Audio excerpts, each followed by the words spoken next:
Ekikanga bakigudde ku byalo kuli Masuubo, Nameke, Mamono, Tangalo, Masola n'ebirala mu Gombole Buluganya. Bulambuli oluleetako okunuuka okukakana ng'abantu abasoba mu 14 bafudde. Ettaka lya Bugisu oluva ku byatonye olunaku olw'eggulo lyabisa amayumba akasoma ku 400 ng'akabadde katubagiro kenyinyi okujjayo abafudde.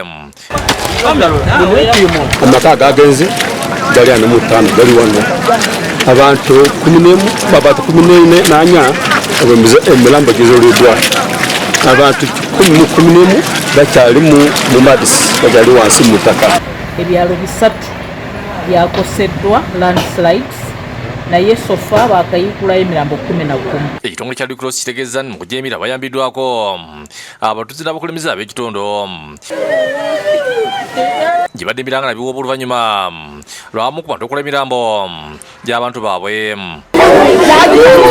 And we are now capping them at Masugo Primary School where they are waiting for burial. Kyokka abali mu kuyiikula ettaka basanze okusomoozebwa olw'okubajjira ebivo.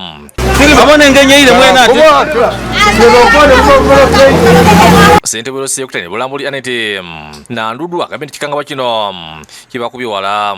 Agambye mu kiseera kino abatuuze bennyini bakozesa emikono okuzikulayo emirambo nga balinda guleeda ezabasuubiziddwa. Ekibaddemu ekiramu ekisangiddwamu kyonna kigenze. Abantu abasigaddemuko abalamu abaana ababadde abafumbirwako abavubuka abavaawo ne bagenda ne beepangisa abagenda okukola be bagenda okusigalako mu famire ezo nga naye ababaddemu bonna n'abagenyi everything has gone. Ebeera mu kitundu kino eyungulizika kuba n'abasimatuse tebalina wakusula wadde ebyokwebika. Sobola okuteekawo saawa zino balente wano tenti yennyini bagiteekawa.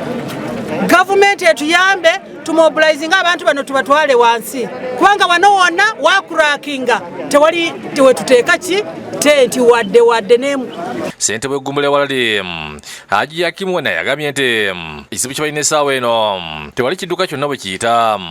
Njogeddeko ne meneja wa UNORA atugambye alukuleeta excavator tuyambe ejjeko amayinja kwanza abantu basobole okuyita.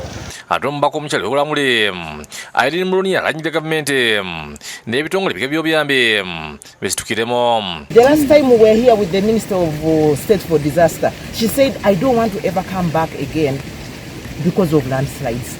Let our people be relocated. Bwekyo Ssabaminista Nabanja yayisa olukiiko lw'amangu olwa minisita ku kikanga bwe kibaddewo mu nsinkano alagidde abantu bonna abali mu bitundu by'ensozi naddala e Bugisu ebyolekedde okulumuka kw'ettaka okubyamukamagirawo ng'ekiwundu tekinnasamba ddagala. What I'm going to do is to get my tent, go to those places and have these people relocated under my command. Akumundiba yavuze abawakanya enteekateeka za gavumenti ez'okusengula abantu bano. We are struggling to relocate people.